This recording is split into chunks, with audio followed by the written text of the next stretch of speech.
Okay guys, so ito ang plants na tinutukoy ko. Okay, sinong nakakilala nitong tanim na to o herbal na to? Okay, so this is guyabano leaves. Okay, so wala itong may bunga sa taas. Yan, i-zoom natin. Yan. So ngayon, ito ang herbal tips ang gagawin natin. So ito lang ang dahon ang kukuha lang tayo ng dahon. So kuha tayo ng 6 na pirasong dahon. Okay.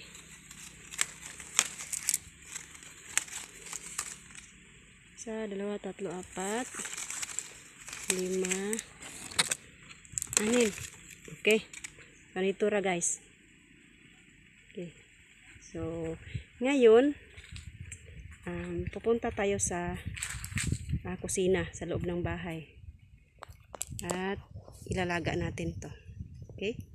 So, okay mga kananay. So, andito na ang ating dahon na kinuha.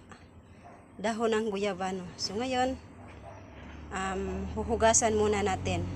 Pagkatapos, ilalaga natin. Gawin natin ng tsa. Okay? Okay guys. So, andito na ang ating dahon ng guyabano. So, gawin natin itong tsa. So, tingnan natin, andyan lang sa loob. Yung, nilagyan natin or pakuluan natin ng 4 na baso. Okay? So, hintayin lang natin na kumukulo. Pakuluin pa natin ng 12 to 15 minutes. Okay? So, yan guys.